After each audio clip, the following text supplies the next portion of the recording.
Eto pong account na ito na itong si Sasot, itong Facebook page niya na 'to, halos umabot 'to ng 1 million followers. Pero yun nga, nung siya ay bumaliktad, okay, naging kritiko na po ni Marcos Jr., abay unti-unting nababawasan hanggang sa umabot ng almost 100,000 yung nabawas na followers dito sa kanyang page na ito. Nasubaybayan natin yan kasi ako'y naniniwala na wala talagang puwang ang mga katulad niya sa social media at dapat lang talaga na madi-platform.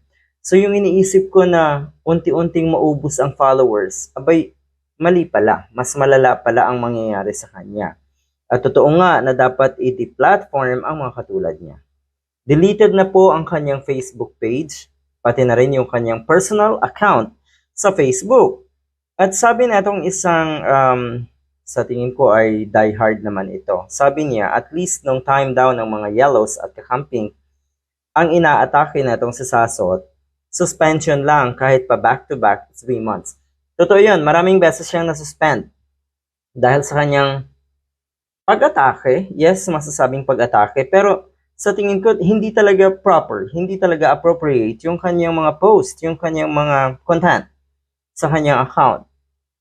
Ibig sabihin, talagang nakita yan kalaunan ni Facebook na dapat nang i-delete totally after multiple suspensions. Okay, so nasuspend ng ilang beses yan. So ngayon, inabot ng complete deletion na nga. At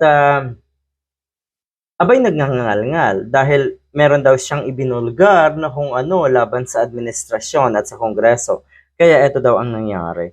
Sabi nga nung isang nasa social media rin nakakamping, huwag niyo pong gawing tanga ang mga Filipinos.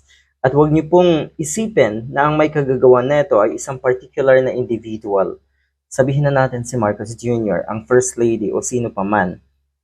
Ang atin, ang ibig sabihin, ang pinupunto natin dito, wala ni isa na individual sa tingin ko ang nag-target sa kanya. Okay. Ang nakikita rin ng karamihan ng maraming netizens, talagang meron kang violations. Talagang hindi angkop ang iyong mga contents. Okay. Sa patakaran ng Facebook. Kaya ka na-delete.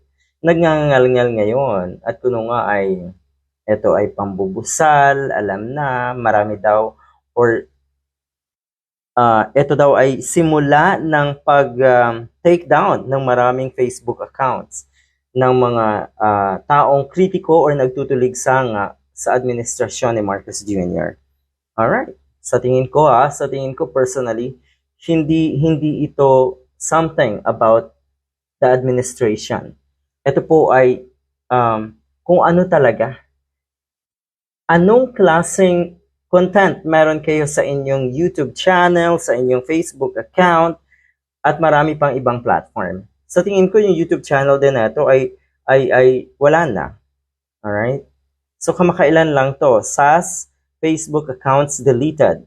The personal Facebook account of SAS Rogando Sasot on her page, yun po ay yung For the Motherland na page na unang napabalita na hindi naman daw talaga sa kanya yung page na yon. SAS Rogando Sasot have been taken down. Okay. SAS just got her entire account deleted. Okay. Yun. Deleted na po. Ibig sabihin,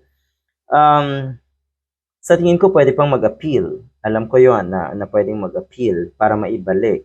Pero yun nga, siguro kahit anong appeal mo, ay wala ng kwenta. Wala ka nang pwedeng mailusot na nakasagutan or na-appeal para nga makuhuli or ma-recover mo yung iyong account. Kaya good luck.